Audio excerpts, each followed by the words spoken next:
Hello, this is the Drama Club Moonves, here to provide you with your weekly dose of drama. And in our hot topic, Steph and I have mixed feelings about a Miss Julie Chen Moonves. And in our main topic, Steph has a story of Lisa, Left Eye, Lopez, Moonves. All this and more on this week's Drama Club.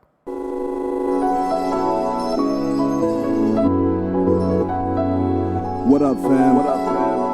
It's good, y'all. Feels good, right? Yeah, I know it, dude. And without further ado, we broadcasting live from CA to NY. What's Tylenol versus ibuprofen? Is it the same? Ibuprofen is more for inflammation. It's better for that sort of problem. If I take several ibuprofen, will I lose weight? Disinflate me, ibuprofen. They should have just given a homegirl from Willy Wonka, the one that got all fat. They should have just given her 2 ibuprofen. Boom. Solid advertising right there. They fucked up. Willy Wonka, call your people. I gotta watch the fight with my dad. No, you do. Yeah. I watch shit with my dad, and I'm always like, I do not like this. Like random soccer games, or Yeah. he likes Chivas, Oh. and I'm always like, all right. My dad watches a lot of soccer, but he only watches Champions League. So luckily, Yeah. I don't have to worry No, about. my dad watches these. every fucking league, dude. He literally likes every sport except for American football, and it drives Howell crazy because he's like, he watches fucking tennis, he watches golf, he watches poker, he watches boxing, he watches UFC, literally fucking everything except for American football. I'm kind of like that too. I like everything except for UFC, actually. Really? Yeah. Yeah.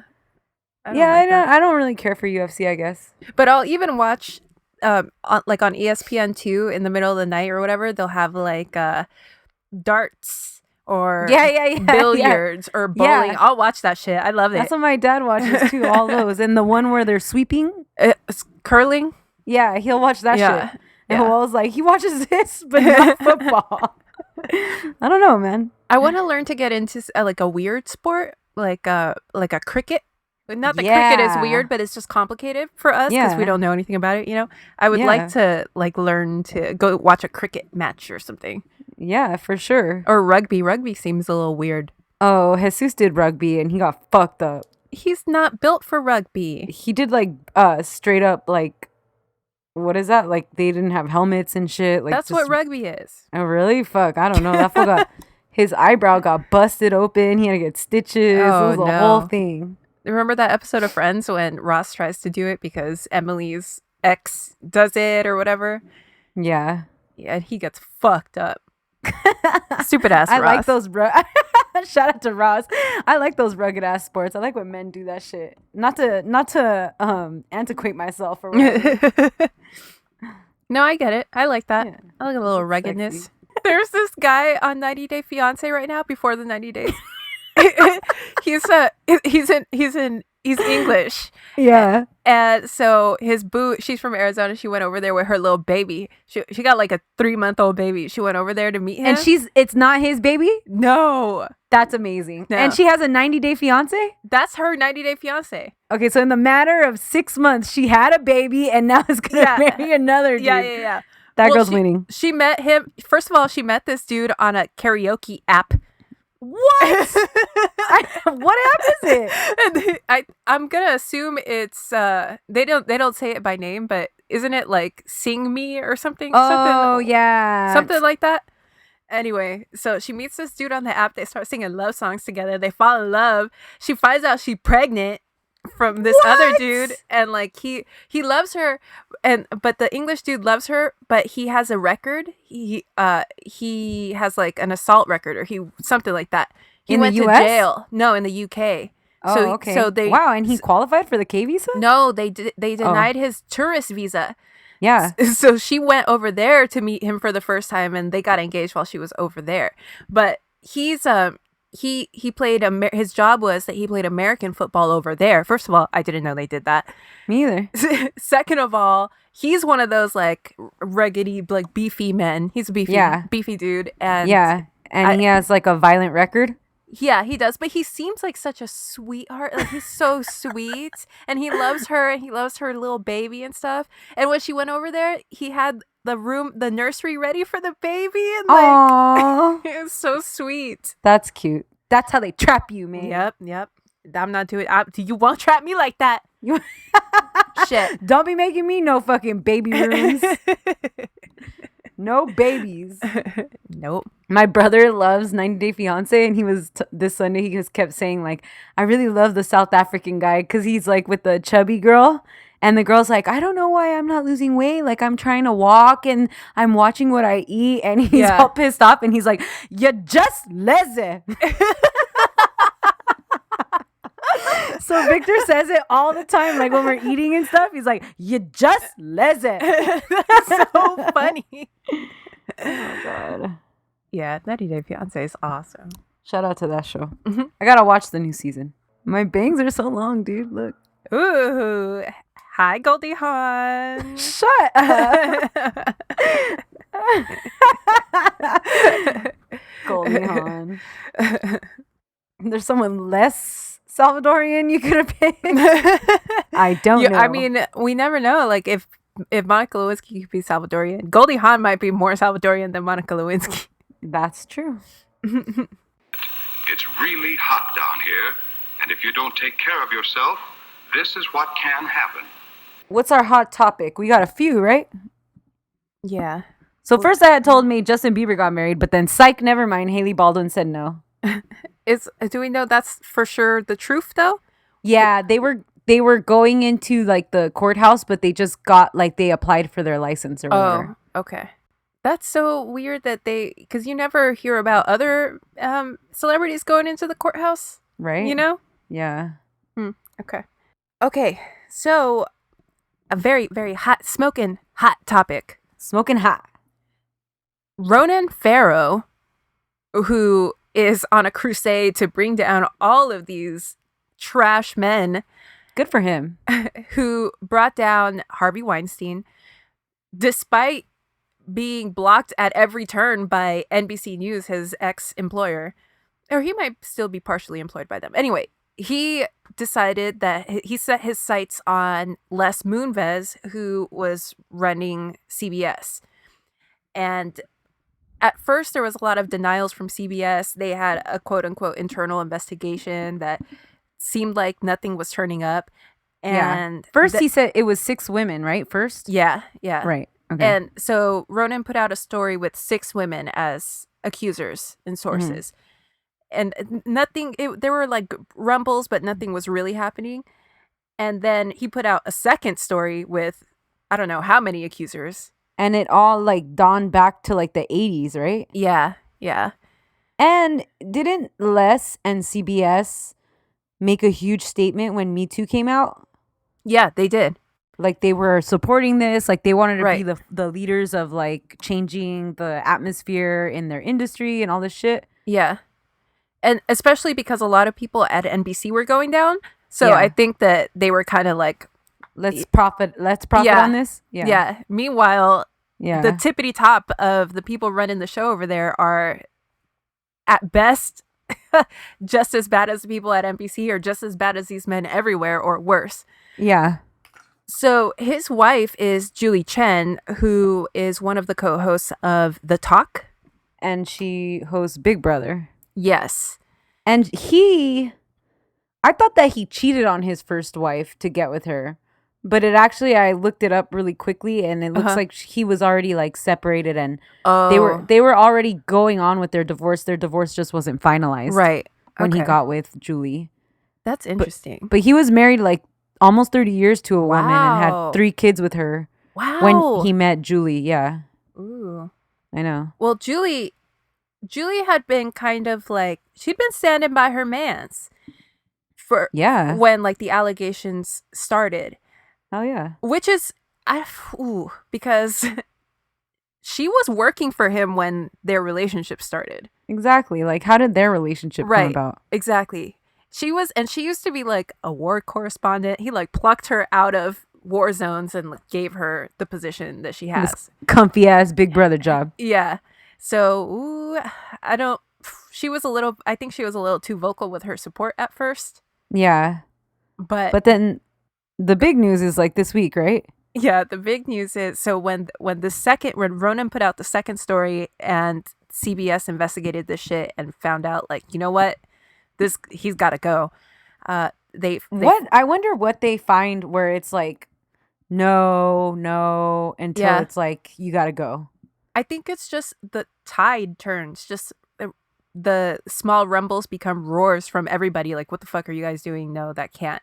He can't stay there. What about like Franco though? Like HBO invested Franco for all the allegations that where was I don't remember what magazine his expose came out in, but I remember then because he's executive producer and stars in the show The Deuce. So then HBO halted production for the second season and like did an investigation, and then they were like, no, he's all good. So I mean, second season started last Sunday. I don't trust those internal investigations.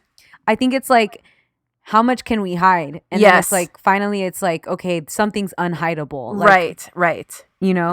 They're allegedly done. A lot of these investigations are done by independent third parties, but still, they're being hired by this company. Of course. The same thing happened with Chris Hardwick. They had an internal investigation, but Chloe, his girlfriend, decided not to participate, right? Yeah, so they were like, well, I guess he's fine. Yeah. And he's back. But anyway, so last night, Julie Chen, first of all, she hasn't been on her show, The Talk. She hasn't been on her show, The Talk, which was kind of awkward because the other ladies that worked there had to talk about it. Yeah. It's like if one of us was famous and something happened to something like dramatic happened to us, and we and we were just we like talked shit about it. Yeah. You know what happened to Stef this week? She got fired. So the ladies of The Talk had to talk about it without Julie, and that sucks. But then Julie came back to work. She was on Big Brother, and she signed off for the first time ever.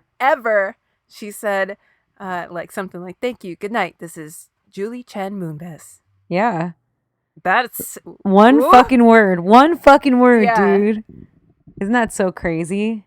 I like it, but I don't like it.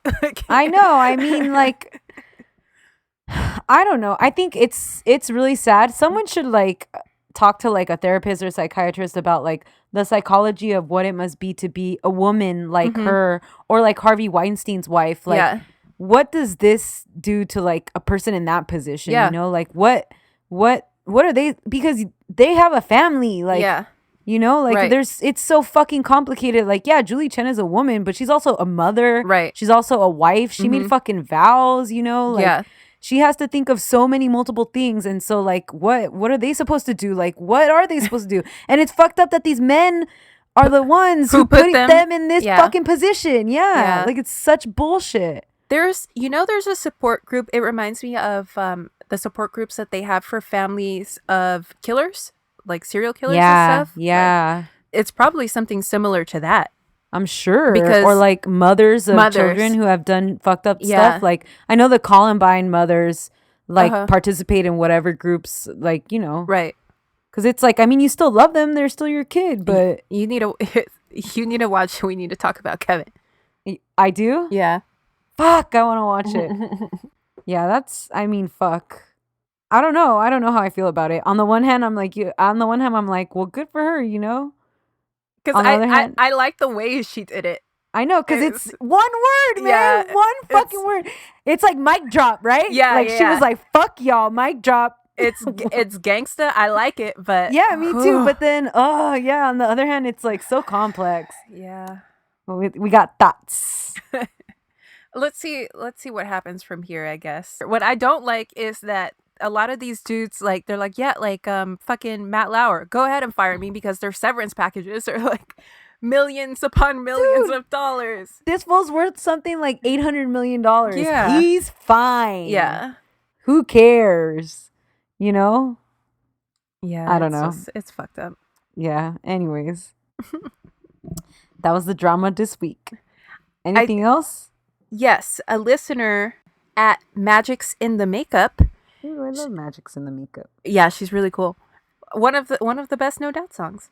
Yeah. That might be my favorite No Doubt song, actually. It is? It might be, yeah. I love that song. Really? Yeah. It's just a personal thing. I think it's one of their best songs, but not one of my favorite songs. Wow. But okay, Magic's in the makeup. She told us that we should ask for suggestions as to what to call you guys, our listeners,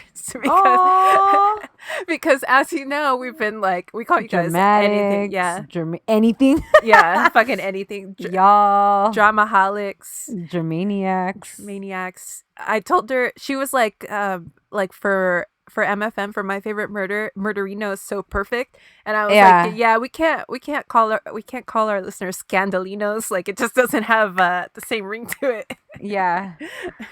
Who was telling me this week that they were like, was it her? She's like, I love the My Favorite Murder shade, but I love them. Oh yeah, that was. And her. I was like, dude, I do love them. Like I envy them. That's why I'm throwing shade. I want to be Georgia Hardstark.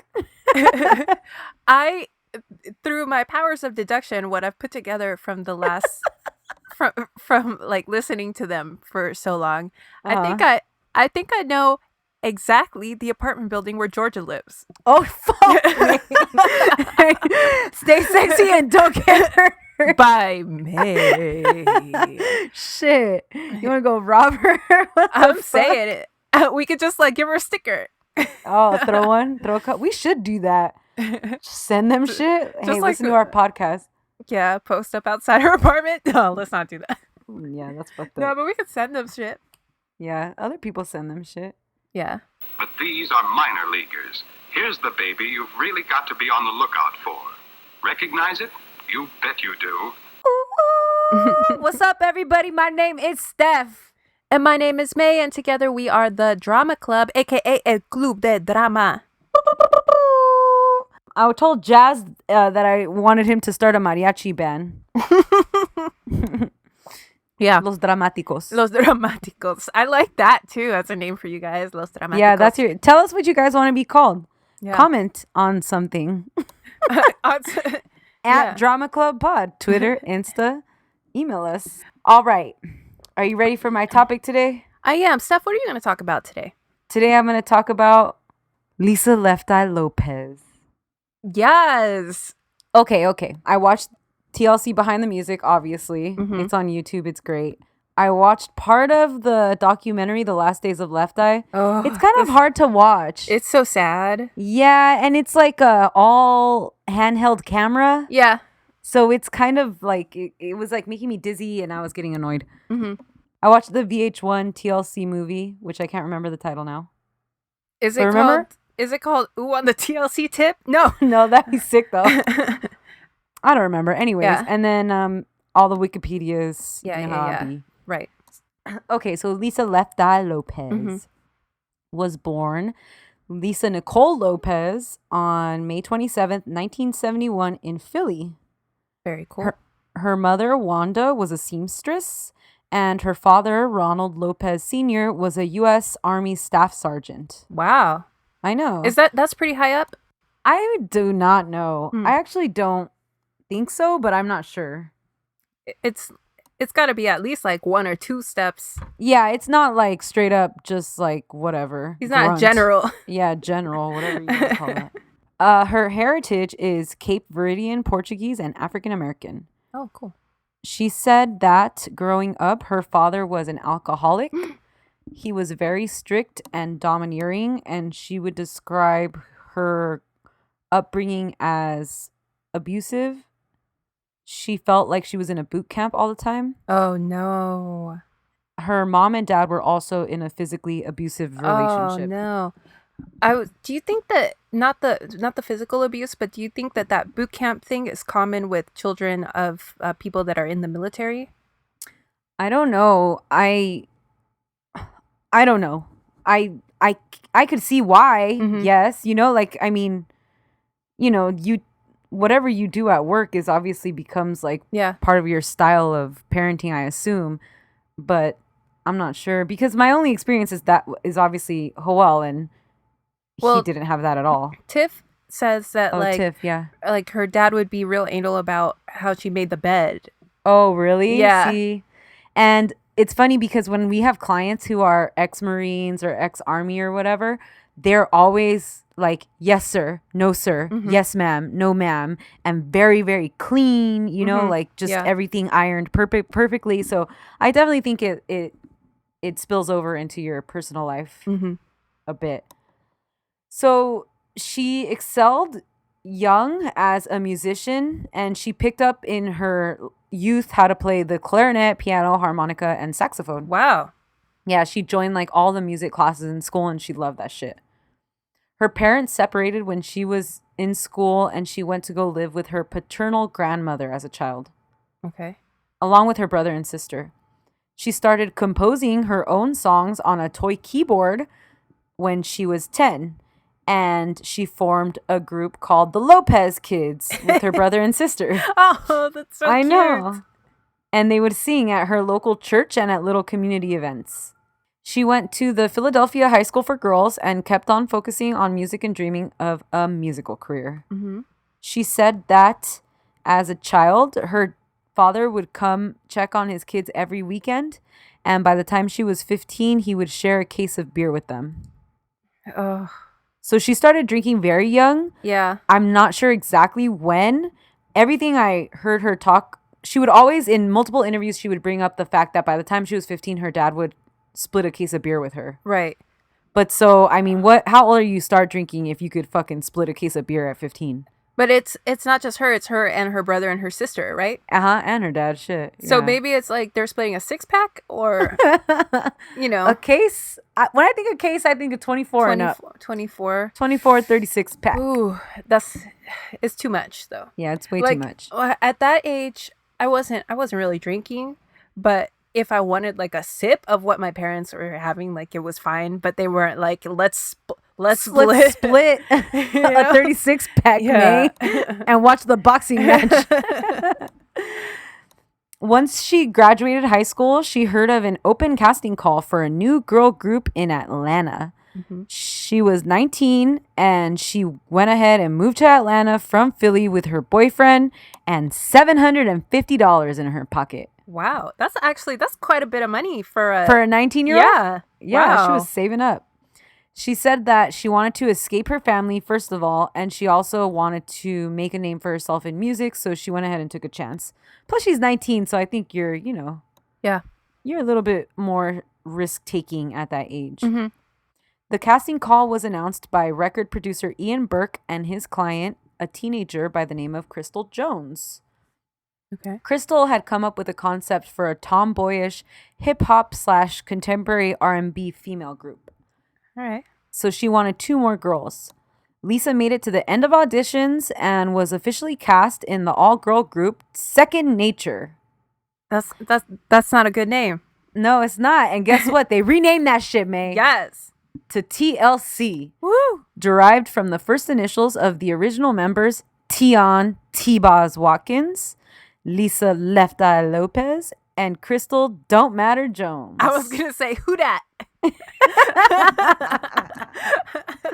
the fuck is Crystal Jones? Right? No. She don't matter. Don't worry. Don't worry about it. We'll forget all about her in a minute, just like they did. She gone. Poof. T-Boz worked at a hair salon and through that found a connection to manager Perry Pebbles Reed, who had just started her own management / production company. She went ahead and gave them an audition.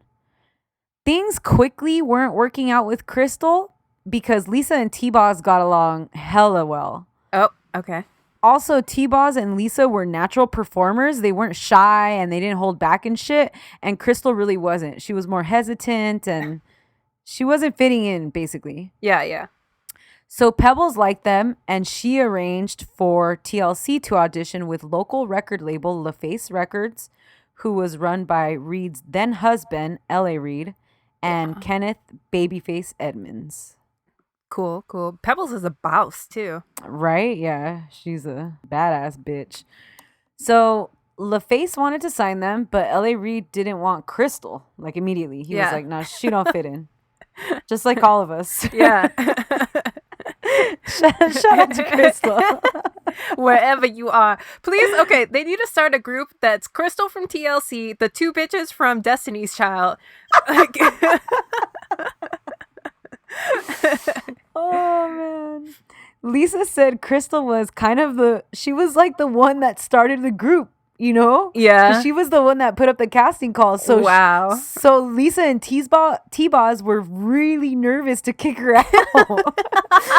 On their behind the music, she's like fucking laughing and she was like, we were real nervous, so we just came up to her one day and we were like, girl, the good news is that LaFace wants to sign us. The bad news is that you're out.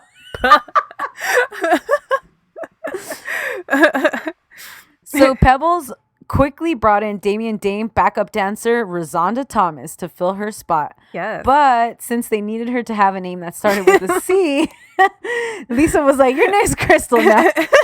I'm just kidding. Oh, you're the new Crystal? Cool. You're the new Crystal. No, Lisa recommended chili because she said she was spicy. Hey. And that's how history got dead. I can't talk. And that's how history gets made.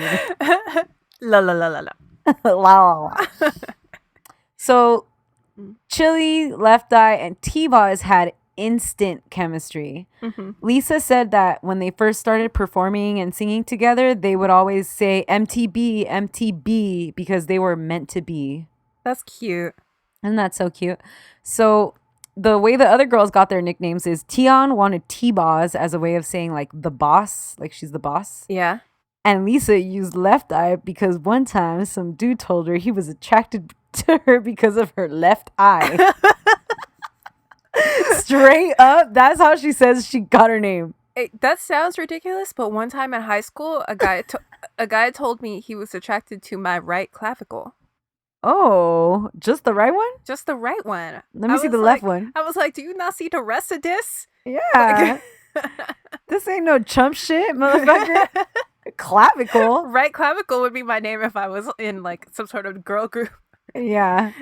My name would be Dos Tylenol. Lopez ended up emphasizing her nickname, obviously, the whole time she was in TLC. Yeah. First, by wearing glasses with a condom over the left lens. Mm-hmm. And then later by putting a black stripe under her left eye. And at the end, she had her left eyebrow pierced. Oh, okay. Eyebrow piercings aren't a thing, huh? Like, anymore? Yeah. People don't really do that. Piercings in general aren't as big as they were in the 90s. Now people will do, like, a piercing. Right. Where back then it was, like, a thing to get a grip. I guess an eyebrow piercing and nothing else, that looks cool. Like, I don't know. It depends. The only person I could think of with an eyebrow piercing right now is Fergie.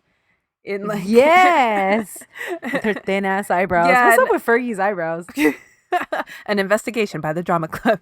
Yeah. That's why Josh Duhamel left her ass. Just kidding. That's fucked up. That's fucked up. You need to leave her.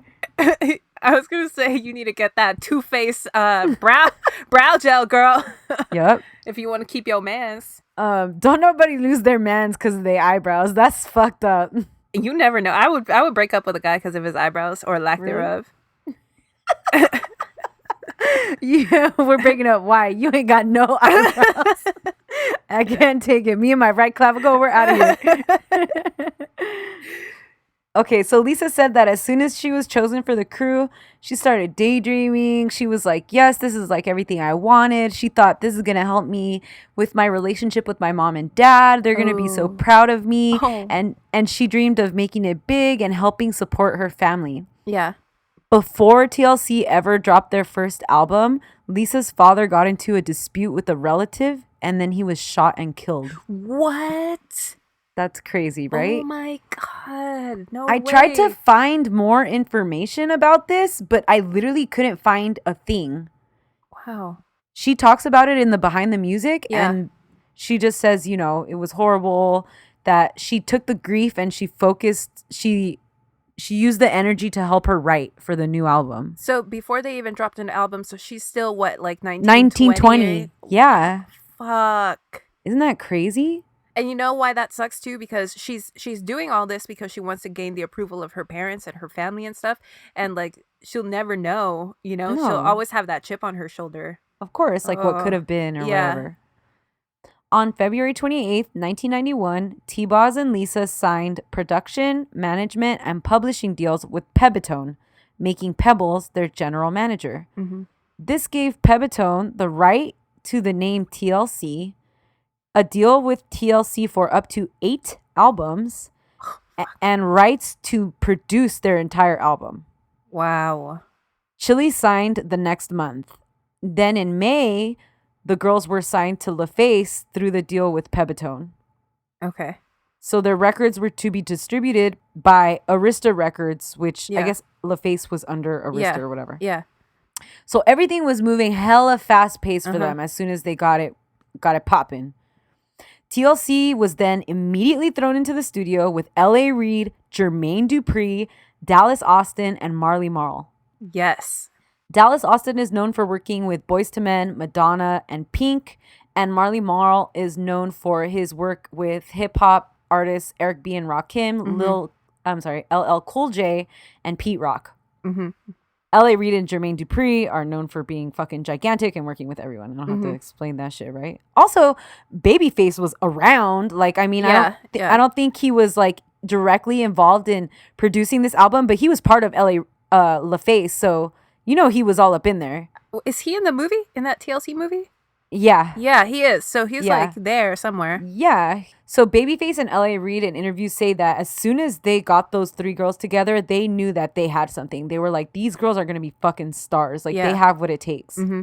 TLC's first album, Ooh on the TLC Tip. I can't even say it. Ooh on the TLC Tip. What a dumbass album. All those badass people and nobody could be like, let's shorten this. No, JD and Babyface were like, yeah, that sounds good. Pebbles was like, hot. Pebbles was like, yeah, put that shit on paper. Let's do it. They had one earphone over their ear and they were like, ooh. So it dropped in 1992. It came out at the same time of the United States' first AIDS awareness campaign. So in a move to profit on that, kind of like piggyback on that, and also to be activists, the girls chose to speak up, and they had a no-nonsense kind of attitude about practicing safe sex. Yeah. And I think that went a long way at the time, because I think a lot of people, they're always like, I mean, you know, whatever, don't have sex or have whatever, have safe sex. And they were like, no, talk to your partner. Like, they were like, yeah. put on a condom. Like, don't be stupid, you know? I kind of miss that about the early 90s, right? Early to mid 90s. People were so all of these like campaigns started coming out because AIDS awareness was like a big thing. So you'd watch MTV and Madonna would be like wrapped in an American flag saying like, you know, protect yourself or whatever. And like, I don't know. I kind of miss that. We don't see that anymore. No, we don't. And it's still super important. Don't be fucking reckless. Well, you think just now it's like a given? Do you just think that people aren't wild like that anymore? I mean, I don't know, May. I haven't worn a condom since like 2000, whenever I started dating. Well, you tell me. Like, I don't know what it's like out there for y'all in the single world. Bitch, I'm married. I'm married. Is it a given thing? Like when you get with someone? Well, I feel like as the woman, I'm always the one that brings it up. But really? Yeah, but that's never bullshit. But it's never like oh really, it's not even a blink of an eye. Like he's like, okay, cool. Yeah, like it's like right. Yeah. If it's anything more than like a 2-sentence thing, then get the fuck out of there. Yeah, exactly. It's a red flag. Because he's like that with everybody then. Yeah. Or she's like that with everybody, and it is not worth it to risk your fucking life or your health for that shit. Or your pussy. Take care of your pussy. Yeah, or your dick, whatever. Or whatever you got, whatever fun thing you got down there. Whatever you working with, baby. Protect that shit. There we go, May. We need to do those ads. Guys, we're TLC now. Ooh, on the drama club tip.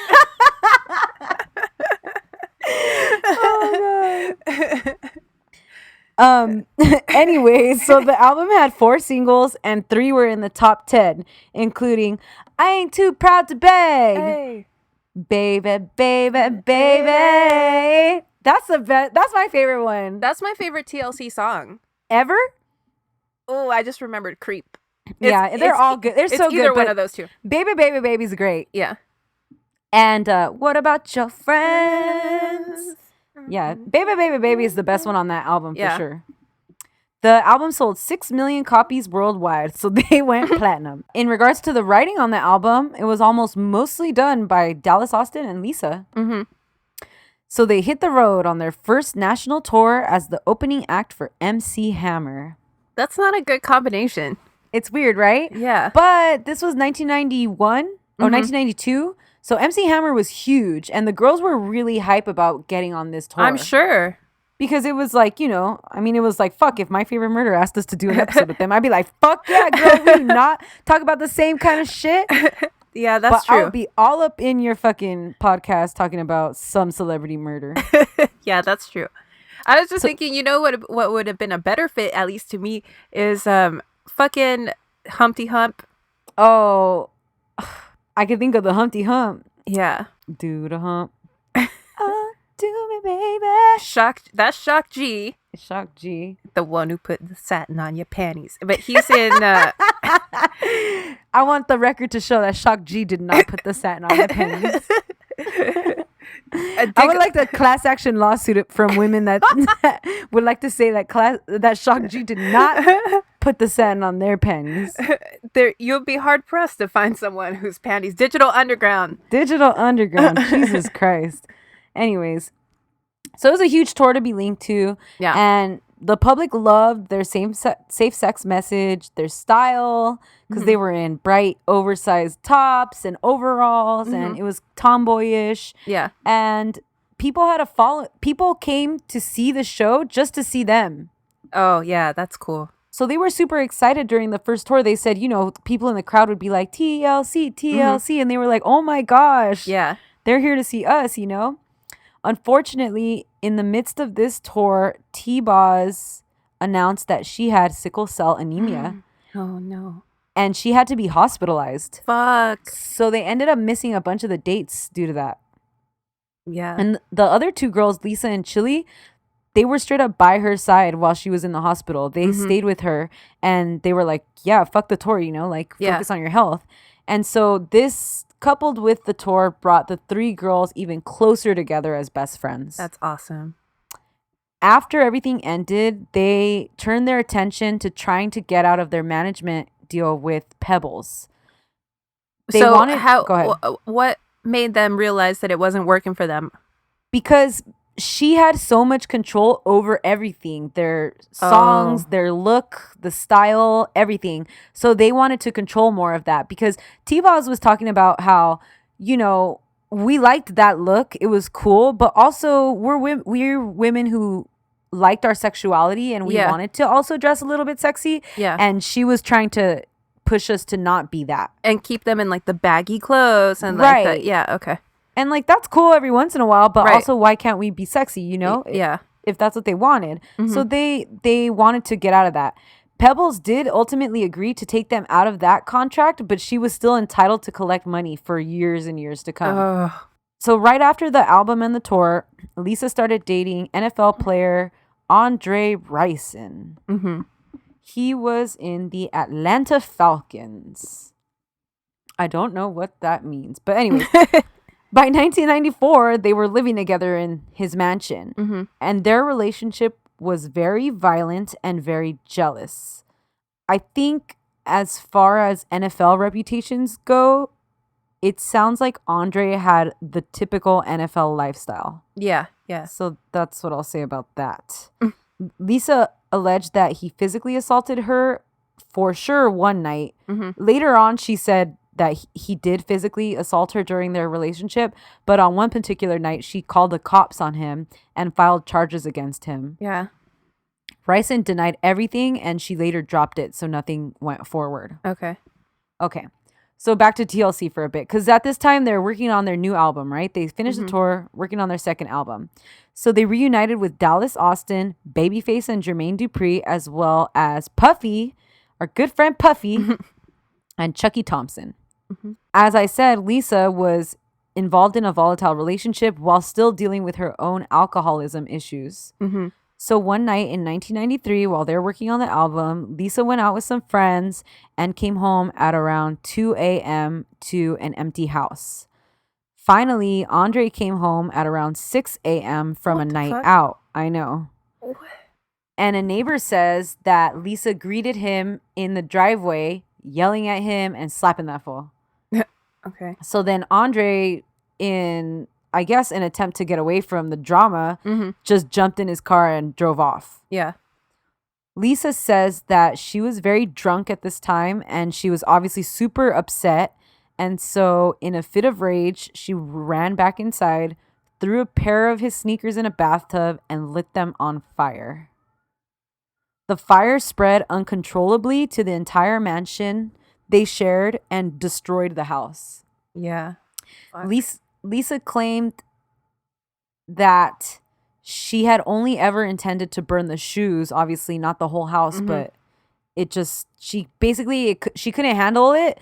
Like it started spreading and she tried to like throw water on it, but then by the time she was like, fuck, like I have to call something. Yeah. It was too late. Like it spread too far. Wow. She later said that she felt very trapped in that relationship, and not only was she being physically abused, but also emotionally abused. And he would tear her down. I bet it was that night specifically was frustrating for her because when you're ready to like go balls deep and fight with somebody and they're not trying to fight with you, Oh, hell yeah. That makes you even more mad. That's like me with Hoel all the time because he's so calm. So whenever I'm getting mad and he's just like looking at me. Yeah, you want to light his I sneakers get on more fire. fucking mad. Yeah, I want to take his fucking Yeezys and light them on fire. Anyway, so after the house burned down, Lopez was charged and convicted of first-degree larceny. She was sentenced to 5 years probation and ordered... Go ahead. Is arsony a word? Yeah. Yeah? It's not just arson? Oh, I think you're right. Okay, cool. Yeah, arson. You're right. Okay, so Lisa was charged with first-degree arson. Arsony. She was sentenced to 5 years probation and therapy at a halfway house. The incident was forever linked to her and was forever linked to her reputation. Everybody knows that she did this. Yeah, that's so embarrassing. It's really embarrassing. And, I mean, I don't know. I don't know what kind of a picture it paints of the kind of woman you are. Yeah. Which must be so frustrating, Right. Because it was an accident. She wasn't like, I'm going to burn this motherfucker's house down, Allegedly. I mean, that's what she says. That's what she says.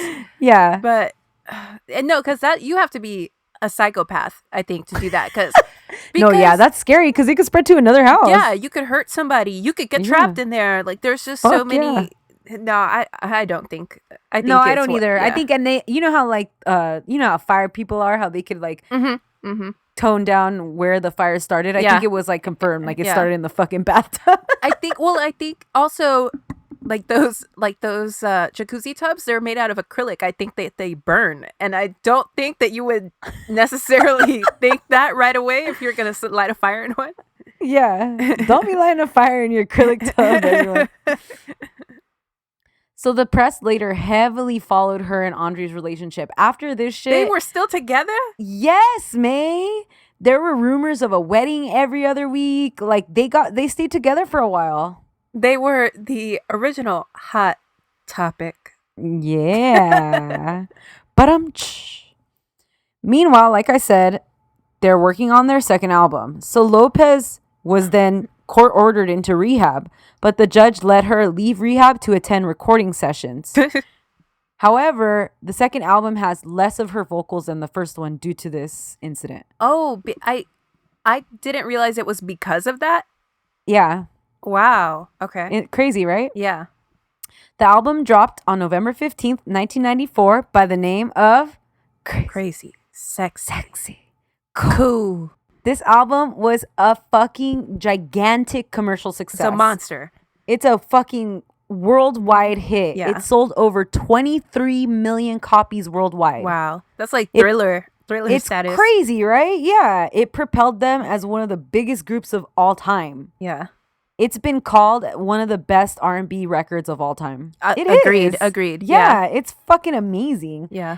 It was the best-selling album by a girl group for a long time and was later only ever outsold by the Spice Girls Spice. Ooh. We gotta do a Spice Girls episode, dude. Oh, I could do it off the dome, dude. I got all of the Spice Girls drama. It's all up here. I live the Spice Girls drama. So this record, I like that part in that video I sent you of Victoria Beckham. Oh my god! Where they're like, "What's your favorite spice?" And she's like, "Posh." Yeah, and she looks at the camera. Yeah, fucking bitch. That shit is tight. So this album was more mature than their last album. Yeah, they had grown up a bit. They were a bit sexier, and it showcased T-Boz's sexy, lower, raspier voice a lot more than the first album. Mm-hmm. And it's funny because I like this. This is my favorite TLC album. I think most people probably. Yeah. And Baby, Baby, Baby off of the first one, that's T-Boz too. Yeah, it sounds like it belongs on this album. In this one, yeah. Yeah. Oh, fuck. If that was on this album. Yeah, greatest album of all time, maybe. Fuck you, Thriller. Yeah. So Crazy was meant to be Lisa. Mm-hmm. Lisa was the crazy one. Yeah. Chili was the sexy one. And T-Boz was the cool one. Yep. Clearly. All 4 of the singles off this album reached top 5 on the Billboard chart, with Creep and Waterfalls at number 1, Red Light Special at number 2, and Digging on You, Baby, Baby, Baby, Baby, Ooh, at number 5. I love Red Light Special. Me too. And there's a I love a fucking solo. Like that one has like a guitar solo in it. Hell yeah. You know what I just remembered, what I really like off the first album too is I've been watching you, watching me, and I know you want it. Yeah. That's actually, isn't that on Crazy Sexy Cool? No, it's on the first one. Really? But it depends on how you spit your game. Yeah. Now you're making me second guess myself. I gotta check. Dude. It is. It's on Crazy Sexy Cool. It is? Yeah. Dude, this album's so good. It's so good. It is. Kick your game. Yeah. Yeah, that shit's sick. Even the interlude is sick. I hate interludes. You do? Yeah. I mean, they're whatever, but I get it. There's like every Janet Jackson album is like 48 interludes and like 12 songs. Okay, so one of the songs on this album in particular did very well. Mm-hmm. Waterfalls became the biggest hit of TLC to date. It was written by Lisa, Marquise Etheridge, and Organized Noise, Organized Noise, who also produced it. Waterfalls topped the charts internationally. It was the first number 1 song to ever reference AIDS. Mm-hmm. The song had socially conscious lyrics and referenced issues that were dominant in the early 90s, including HIV and AIDS, like I said, also drug violence and just general gang violence as well. Mm-hmm. The song name and hook shares elements with Paul McCartney's song of the same name that opens with the line, "Don't go jumping waterfalls, please stick to the lake." Oh. Okay. Paul McCartney was initially not very happy about it. Oh. And they later had to give him writing credit. Okay. That's crazy, right? I didn't know that. I think they said that his initial reaction when he heard it was, excuse me? Yeah. Yeah. Not about that shit. Hey, that was a hot topic that we didn't talk about this week.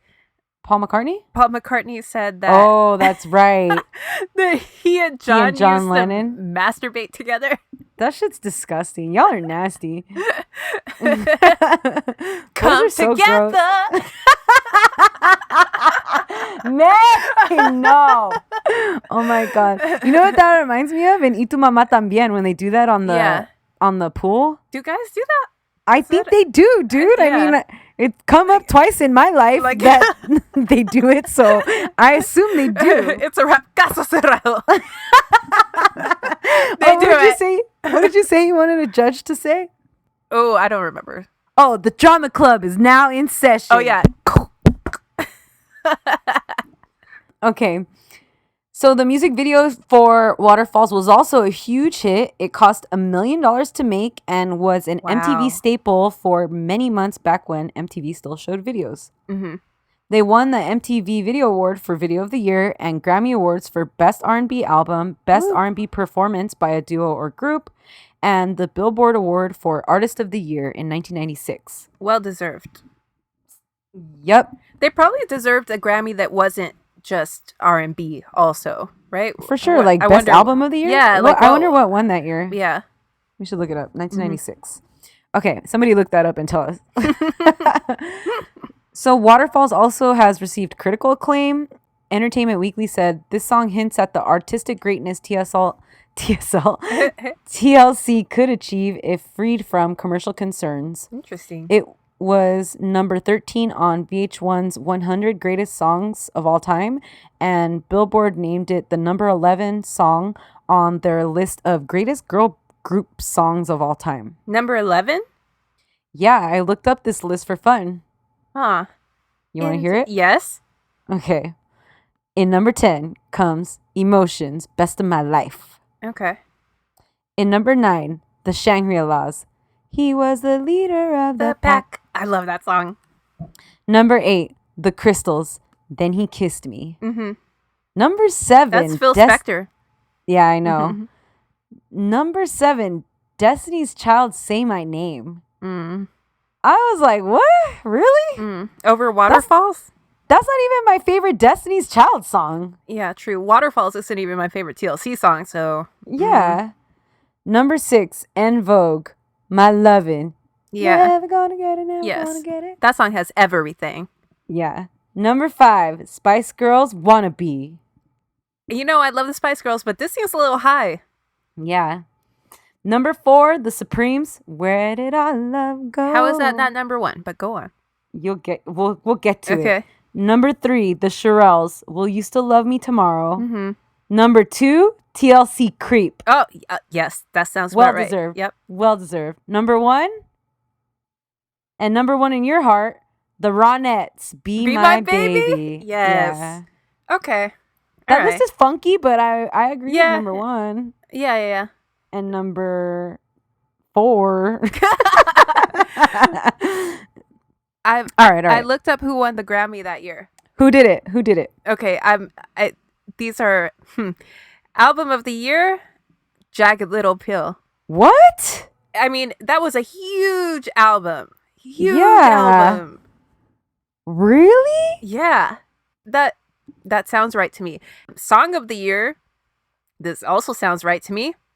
Kiss from a Rose. Oh, yeah. Come on. That was also record of the year. Yeah. I didn't know Alanis Morissette won that. She walked away with like 1 million Grammys that year, I think. I don't know. Fuck. That's crazy. Good for you, Alanis Morissette. Sorry, TLC. Okay, so meanwhile, Lisa's still in rehab. Damn. While she was in rehab, she met a struggling mother who had a very lasting impression on her, and Lisa later adopted the woman's 8-year-old daughter. Wow. During the hard time in her life, she also wrote the famous verse on the song Waterfalls.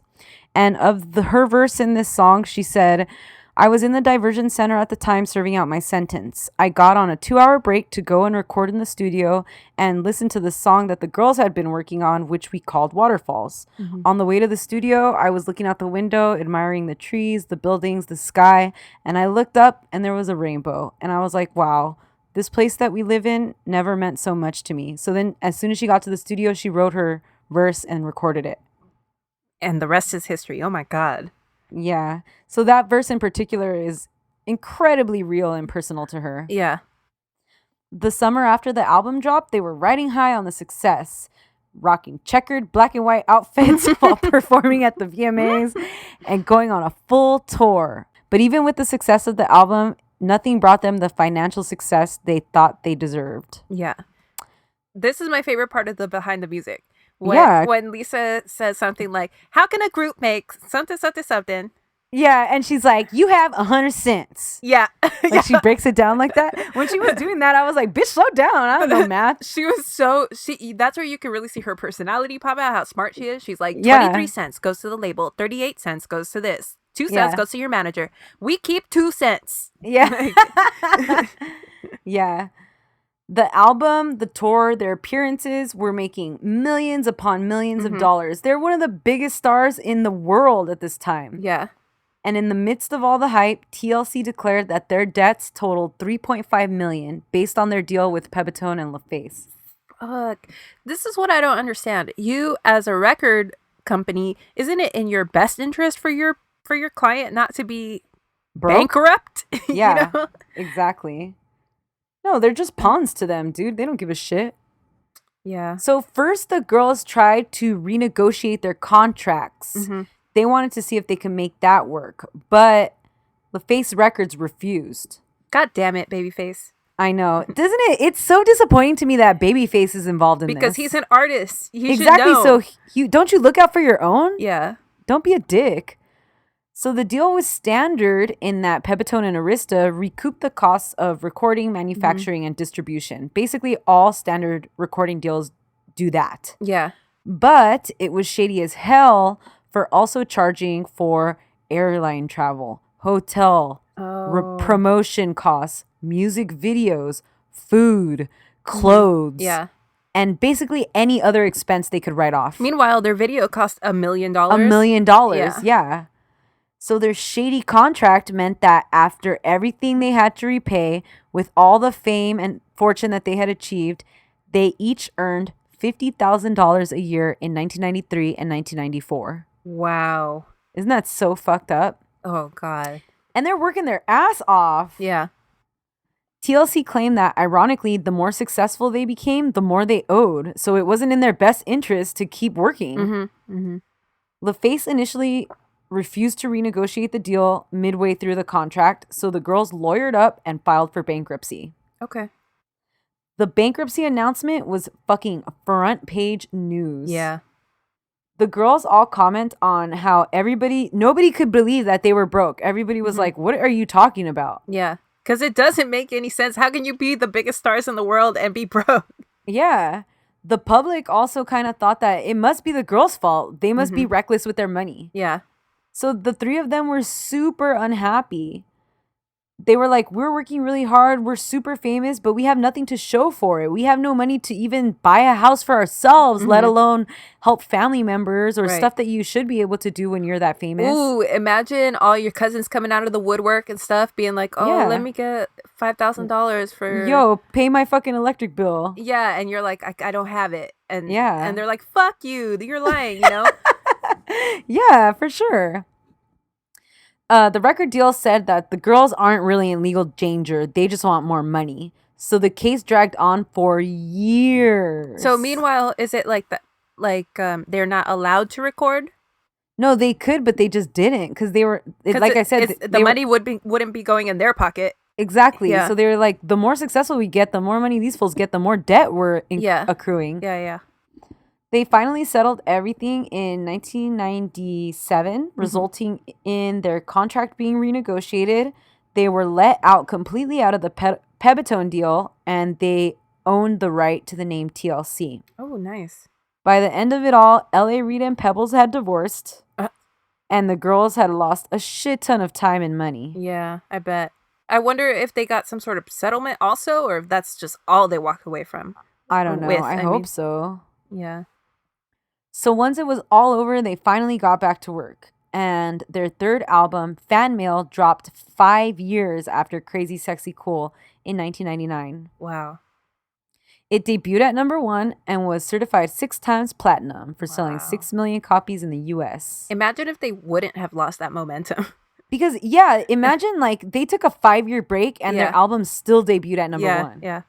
So they were like, I mean, everybody wanted to hear what they had. The last album they dropped was a fucking bop. Yeah. So everybody was like, dude, come on. Waiting, probably. Yeah. Worldwide sales for the album exceeded 14 million copies, and the singles No Scrubs and Unpretty topped the charts.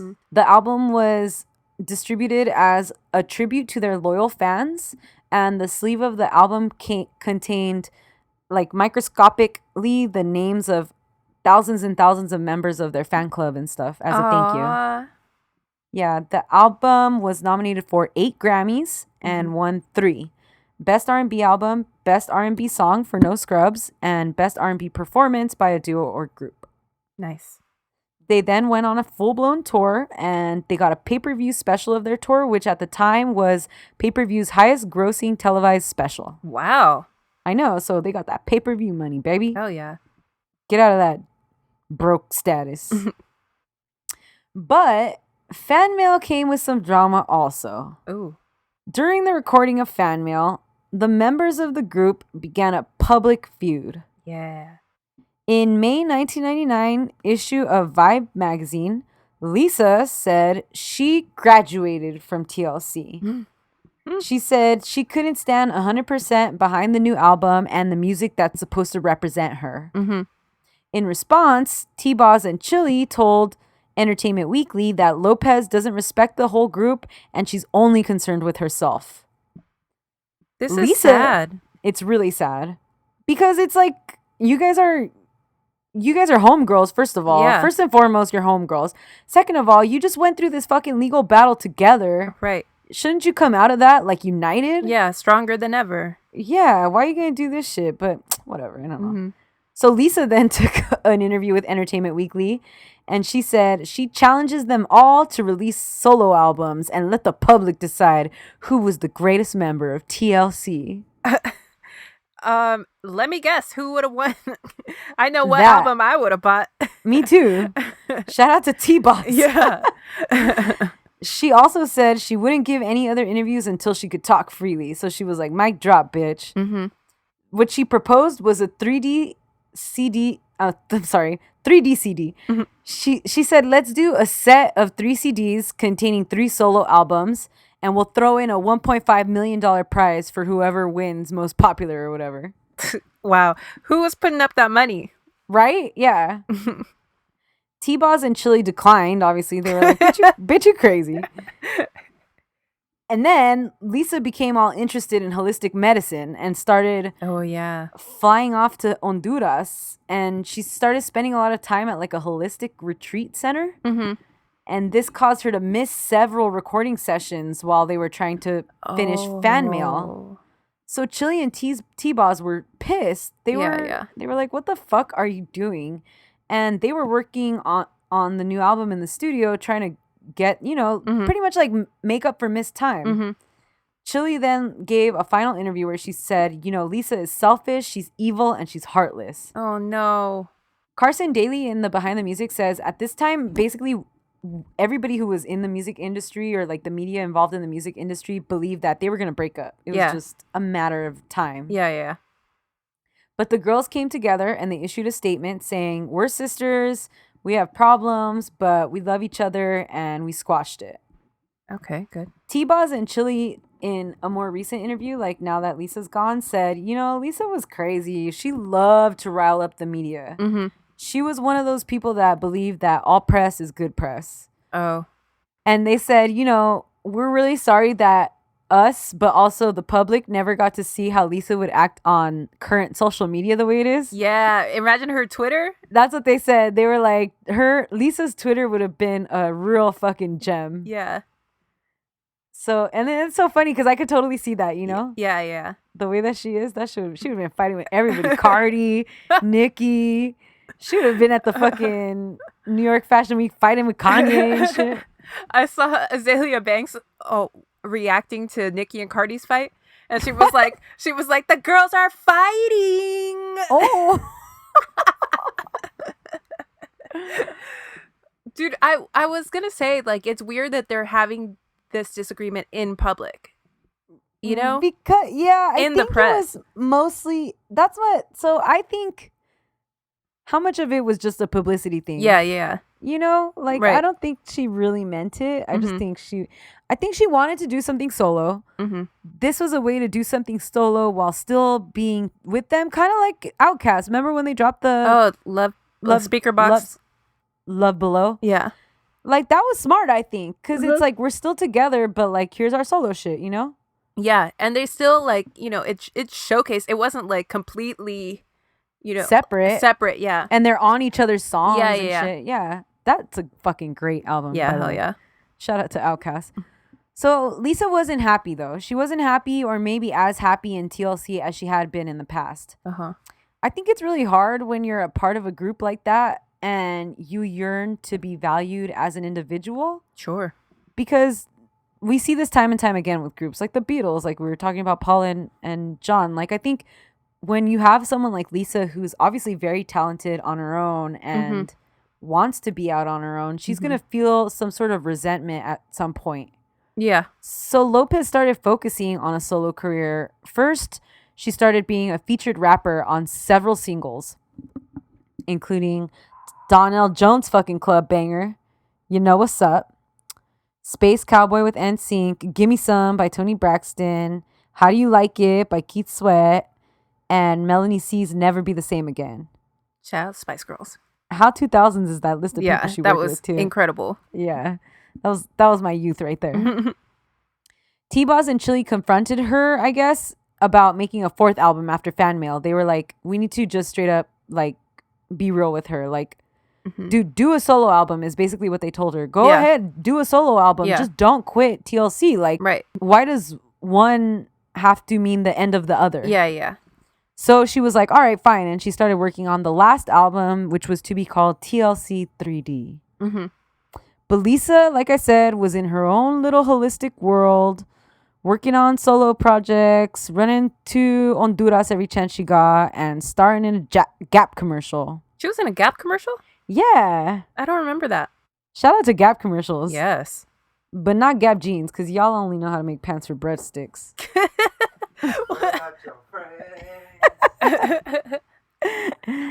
Did you listen to that song? Hell yeah. He's been listening to TLC too. Hell yeah.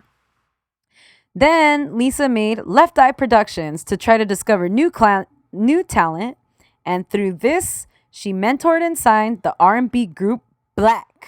Hell yeah. Are you feeling my Timbs, my baggy jeans, my thug appeal? That song is so sick. Yeah, that's a jam. Hoa was saying, I thought it was TLC. It sounds like TLC. And I was like, no, it's Black. Black's self-titled album was executive produced by Lisa, and she helped on their second album too. Good for her. I'm sure she got a little stack of paper for that. A little side money. Yeah. So then she went ahead and recorded her debut solo album, Supernova. It included several personal tracks, including one dedicated to her late father and one detailing her relationship with NFL star Andre Bryson. Were they still together? No, they broke up. Oh, okay. It also had a song with Tupac. Oh.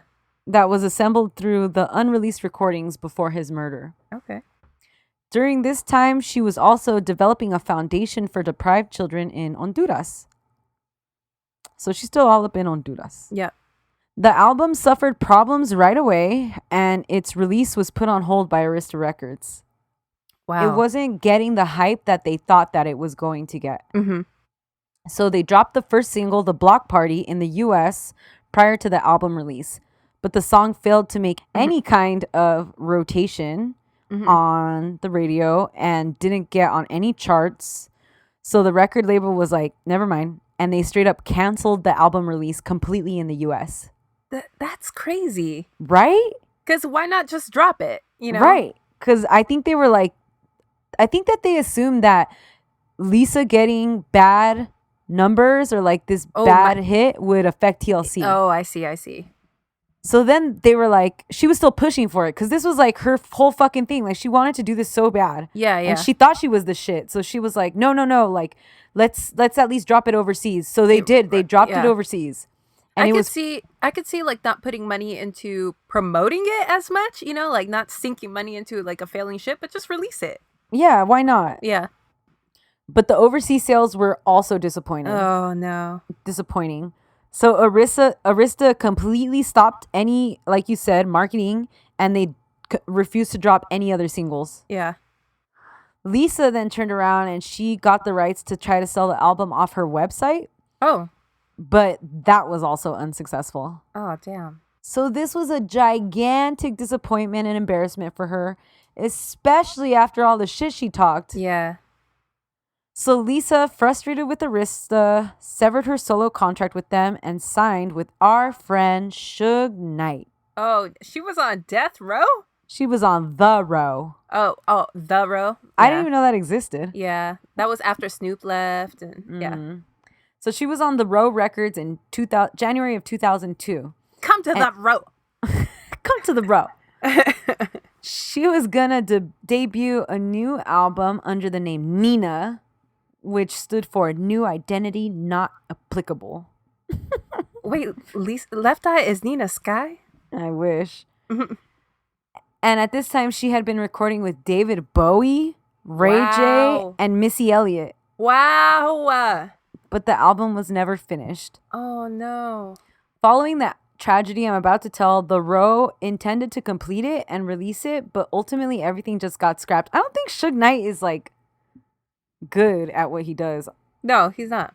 I think he got really lucky with Snoop and Dre. Mm-hmm. I think Dre was good at what he did. Yeah.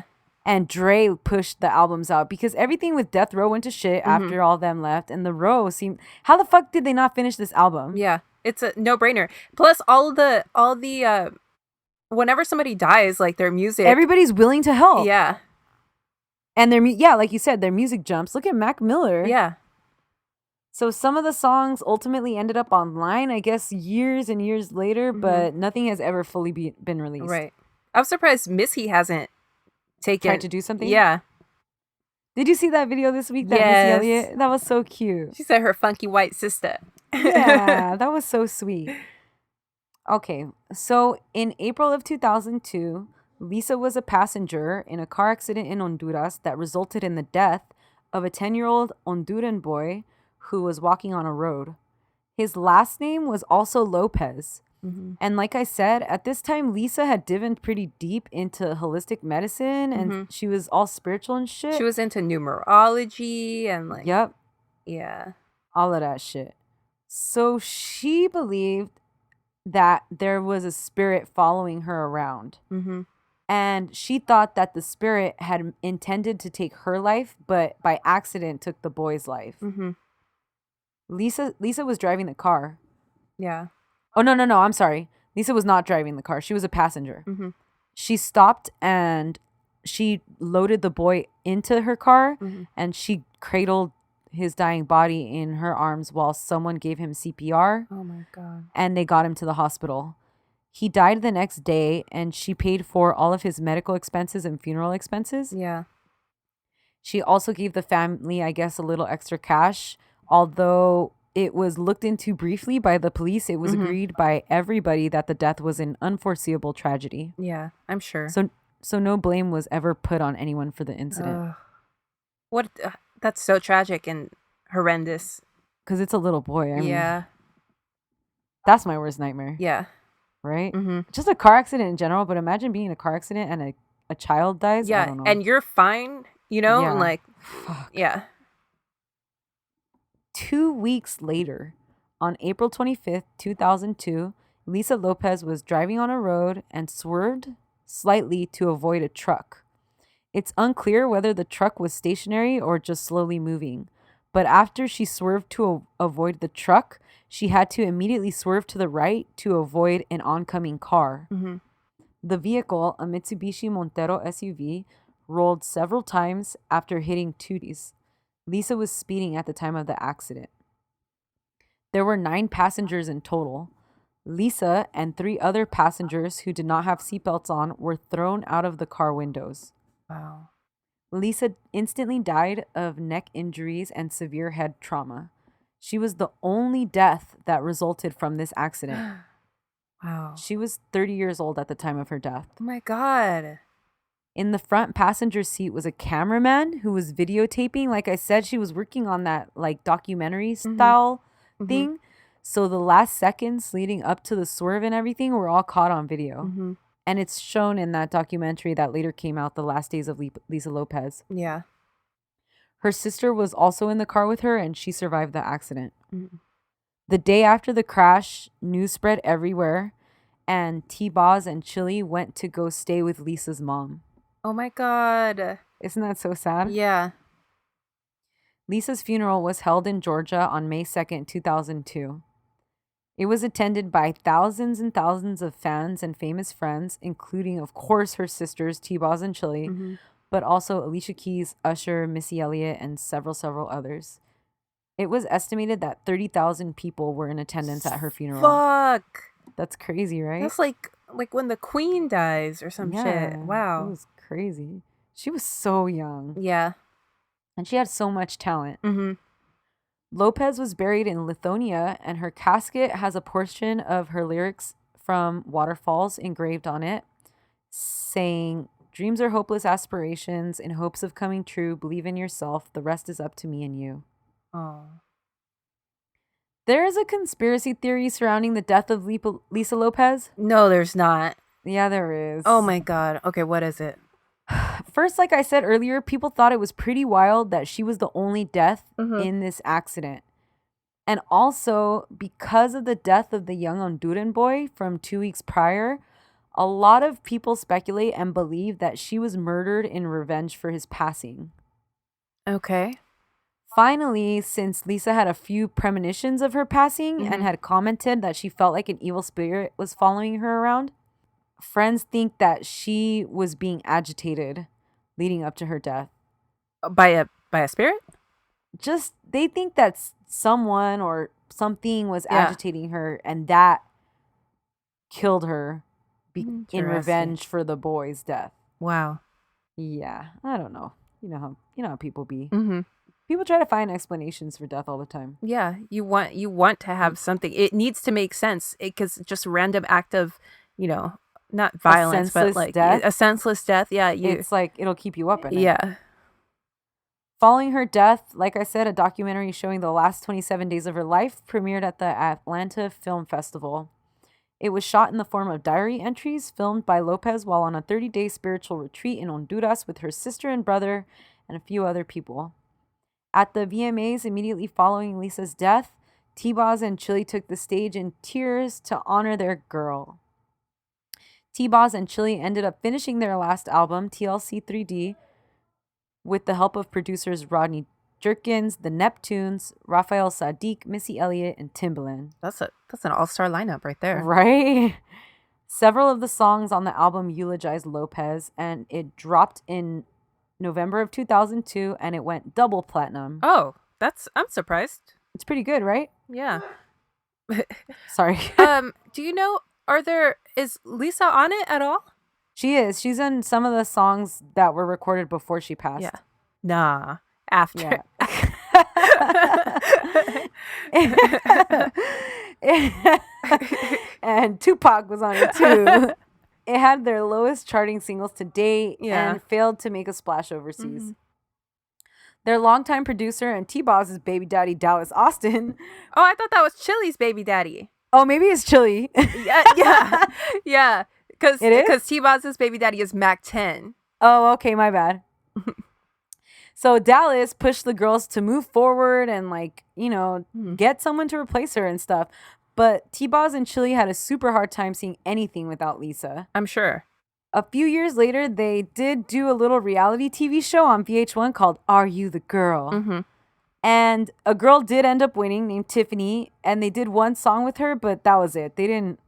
She was never a real part of TLC. Plus, the prerequisite needs to be that your name begins with an L. Right? So she's out because they already got a T. They got a T. They did one song with her, and that was it. They said there was nothing like the chemistry the three of us had together, and we would never and could never replace Lisa. They should have got Lil Mama. I really like that, actually. What, that they don't want to replace her? Yeah. Yeah, no, for real. It's like, don't. You don't want the Beastie Boys out here with someone, some rando. No. There's only one killer MC. Yeah. So they dropped an album with just the two of them, and when they perform old songs, they have audio and video behind them of Lisa. Oh, I love that. You know who else does that? A Tribe Called Quest. They do? Yeah. Aww, R.I.P. Five Dog. Aww. The girls say that when they're performing and Lisa's parts come on, they never turn around to look at the screen behind them because it's too hard for them. But they always feel like her energy's up there with them. Oh my God. And that's the story of your girl, Lisa Left Eye Lopez. R.I.P. R.I.P. R.I.P. to the supernova. Supernova, Nina. That's so sad. That's so sad. Good job. That Thanks. story is ridiculous. Yeah.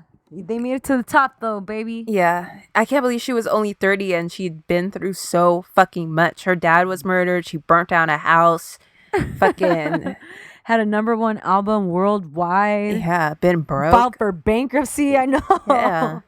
It's just crazy, right? Met MC Hammer. That shit is crazy. I've never met MC. I think you can. Like, you need the money. Like, if you like pay for an autograph or something. Is MC Hammer on Patreon? For $10, you get a pair of my pants. Oh, I would pay for that. Well, guys, that's the episode. Thank you for listening. Thank you for listening always. Ooh, stay on the Drama Club tip. I can't believe we both started that at the same time. Hit us up on Insta and Twitter at DramaClubPod, at Gmail, at DramaClubPod@gmail.com. It's not at DramaClubPod. It's just DramaClubPod@gmail.com. gmail.com. Hit us on the hotline, 505-539-0556. Tell us your secrets on it. Give us tips. Anything you want us to play on the podcast. Well, not anything. Order some stickers. Oh, yeah. Order some stickers. If you We'll want to... link in our link tree. If you want to send us money... whether you want a sticker or not. We don't have any requirements for people sending us money. Send us. You can PayPal us at DramaClubPod@gmail. Oh, some of you all have revealed yourself to be sugar daddies and sugar mamas. Damn! If you're a sugar daddy, we got sugar. We sweet. Sometimes. All right, that's it, guys. We love you. Later. Bye. However, whatever with your helmet.